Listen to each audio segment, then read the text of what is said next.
Alright, now it's time for the second video of the day, and this time it's about one of my favorite YouTubers to react to, Kulinski. Yes, he's back, and yes, I have to talk about this. I couldn't believe when he did this. He made a video basically sucking up to Cenk Uygur and Gavin Newsom. Because this video is about Cenk Uygur, mad because Joe Biden hasn't dropped out of the race, and he thinks Joe Biden is selfish because Joe Biden is still running for president, even though he has no chance of defeating Donald Trump. So he's very angry about that, Cenk Uygur. So there's really no surprise there. Excuse me, I didn't mean to show my email, but shit happens. Let's do that. Alright, here we go. So, this is the video. It's called... I just closed that. Hold on. It's called Cenk Uygur says intensely selfish Biden should drop out. So, now he's going to carry water for both Cenk Uygur and Gavin Newsom. So, let's watch this, and I'll stop and start and make fun of Kyle Kulinski throughout the video. So, let's watch. I'll probably play most of it, not all of it. I don't want to spend too much time on this, so let's check it out. So Cenk Uygur of the Young Turks has launched a petition to try to get Joe Biden to step down and basically... What is it with these liberals and petitions? Like, do you know how many petitions that I've signed over the years? I mean, especially when I was a shit lib, I signed thousands of petitions. And nothing ever changed. Nothing got done. Nothing like Medicare for all, Social Security for all, UBI, a bunch of them. I can't think of the top of the head, but I signed so many petitions over the years, and none of them goddamn worked. Not a single policy was changed. Zero fucks were given. So, what is it? It's like the Young Turks and their petitions. They're pretty much useless.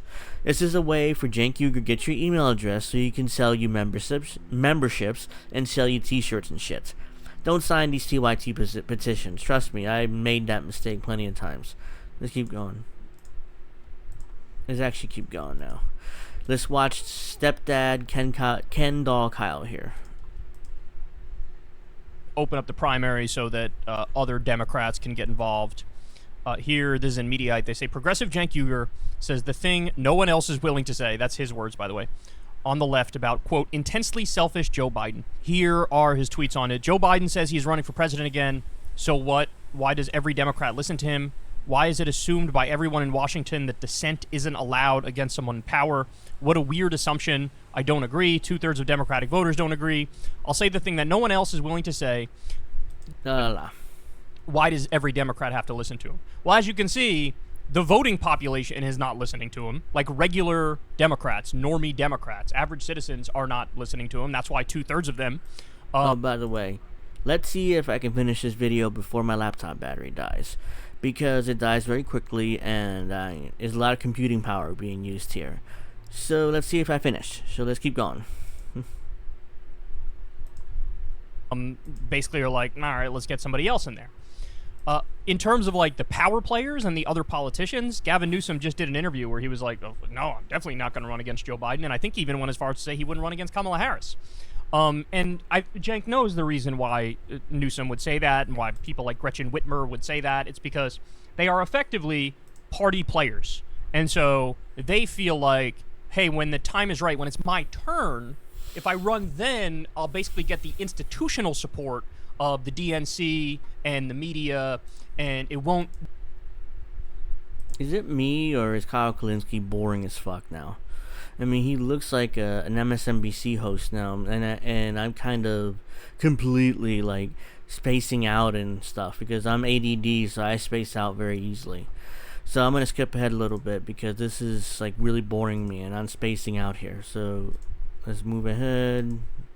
How about there?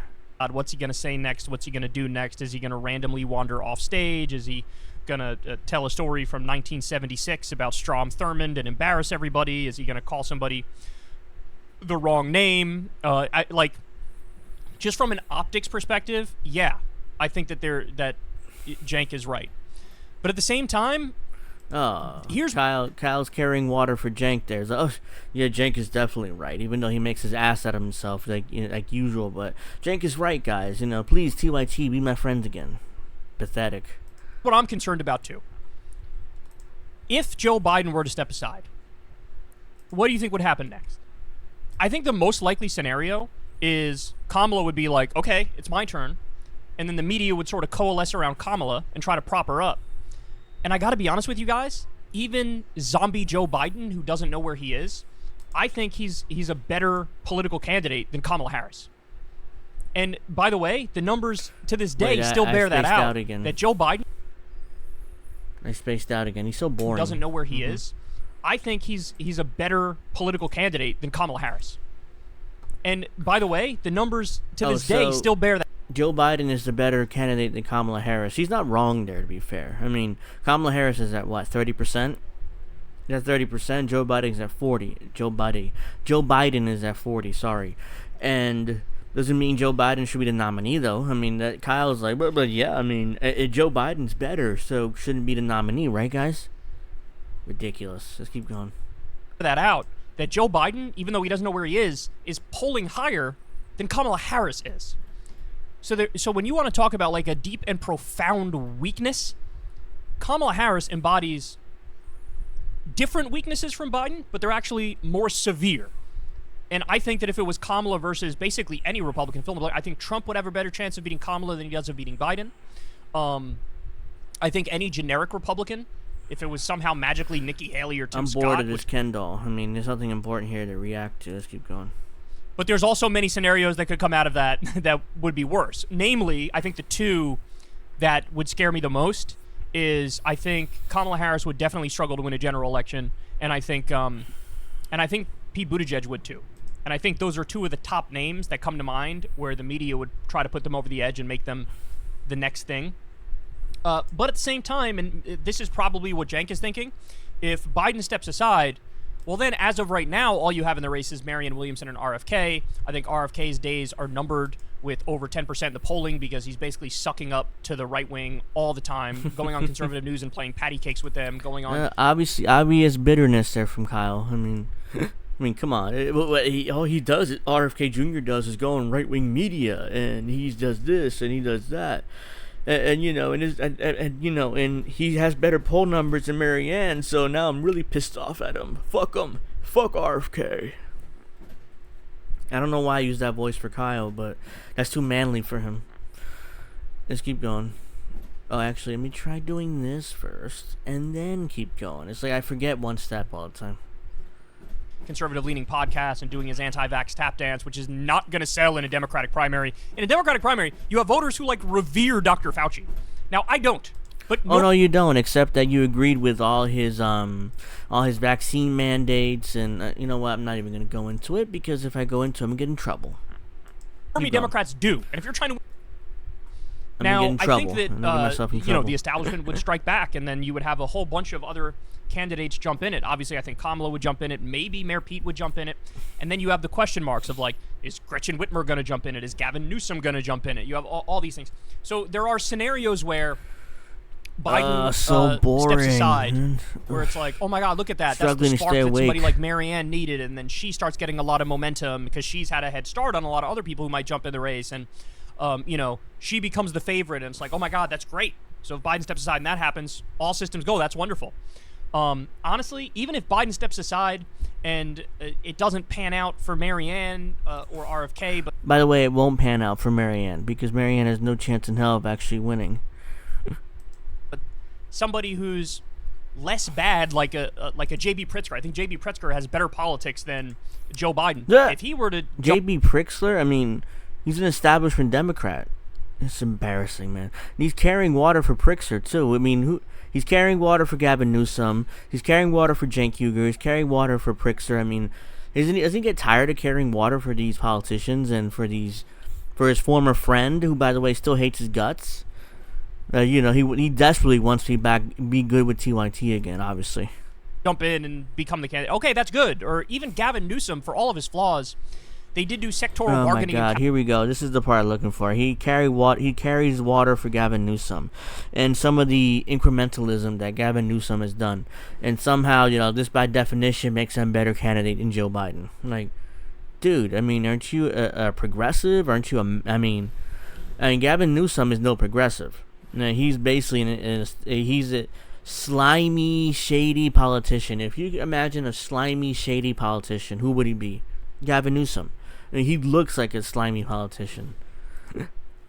California, which is massive for fast food workers. They did sectoral bargaining for the entire fast food industry in California, so they're going to get much higher wages. That's wonderful. They did a public option for insulin, which is phenomenal. That's going to help a tremendous number of people. He also has horrible things like he refused to sign the universal health care bill in California.